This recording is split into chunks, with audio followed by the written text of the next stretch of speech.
नूरनगर की सुबह देर से उठ रही थी। शहर के किनारे खेतों से आती हल्की धुंध ने सब कुछ धीमा कर रखा था। दुकानों की शटरें आधी खुली थी।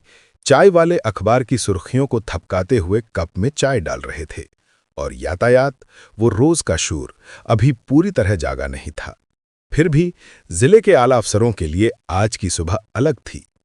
ये वही सुबह थी जब एक कदम उठाना आसान नहीं था। हर कदम की गूंज दूर तक जाती। डिप्टी कमिश्नर यानी डीएम अनन्या वर्मा का नाम शहर में किसी परिचय का मोहताज नहीं था। तेज तर्रार, नियमों का पालन करने वाली और जमीन पर काम करने वाली, वो हर बात को तार्किक और ठोस मानती थी। पुलिस कप्तान आयुष देसाई का अंदाज अलग था, सरल मगर साहसी, नियमों और इंसाफ के बीच का सामंजस्य ढूंढने वाला। दोनों का रिश्ता पेशेवर था पर विश्वास पर टिका हुआ, एक ऐसा भरोसा जो कई बार मुश्किल हालातों में एक दूसरे का सहारा बन जाता था। पिछले कुछ हफ्तों से नूरनगर में कुछ अजीब चल रहा था।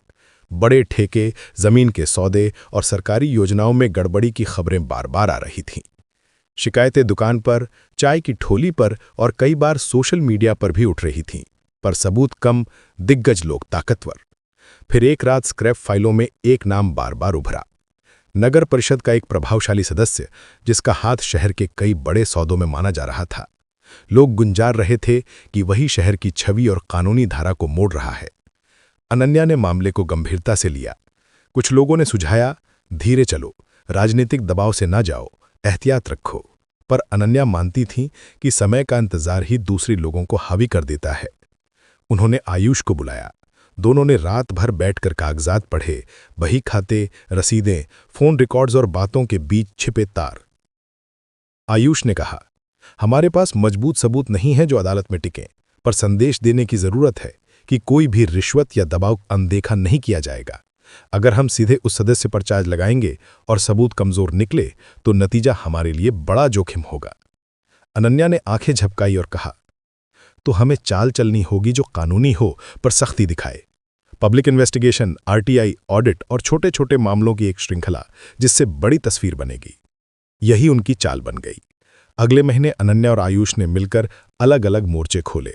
नागरिकों के शिकायती पर्चे पर तेज कार्यवाही, सरकारी खातों की तत्काल ऑडिटिंग और कुछ संपत्तियों के खिलाफ लिमिटेशन नोटिस। राजकीय अफसरों के लिए ये सब दिखने में मामूली लगता था, पर असलियत ये थी कि हर छोटे कदम ने नेटवर्क में धड़कन पैदा कर दी। लोग बोलने लगे, पुराने घोटालों की चुप्पी टूटने लगी। पर प्रभावशाली सदस्य श्री महेश भोर चुप नहीं बैठे। शहर की सभा में उनकी पकड़ मजबूत थी। व्यापारी उनसे जुड़े थे, ठेके उन्हीं के नाम पर आते थे और उनके पास राजनीतिक समर्थन भी था। उन्होंने मीडिया में सख्ती दिखाई, आरोपों का अफवाह कहा और खुद को शहर का संरक्षक बताया।